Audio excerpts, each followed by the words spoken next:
Սա էքսկլյուզիվ դուրը, որովհետև արտադրում ենք ամենակմահաճ հաճախորդների համար։ Երբ օդանավակայանի դռները առաջին անգամ բացվեցին Վահեի առջև, նրա մտքով չէր էլ կարող անցնել, որ տարիներ անց ինքն է դառնալու Լոս Անջելեսի ամենաէքսկլյուզիվ եւ ամենայուրահատուկ դռներ արտադրող ընկերության ղեկավարը եւ հիմնադիրը։ Եթե 2014 թվականին Վահեին հարցնեին, թե ինչպես է պատկերացնում իր կյանքը 2026-ին, վստահաբար նրա պատկերացումները չէին համապատասխանի այսօրվա իրականությանը։ Ամեն ինչ փոխվեց 2015-ին, երբ Վահեի ընտանիքը շահեց գրին քարտ եւ որոշեց օգտվել ընձեռված հնարավորությունից տեղափոխվելով Միացյալ Նահանգներ։ Բնականաբար մենք ունենք մեր երկրորդ էքսկլյուզիվ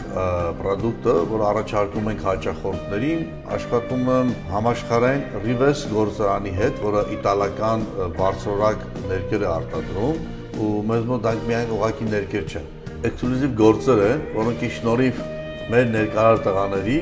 յուրաքանչյուր բնակարանում վերածվում են արվեստի գործերի։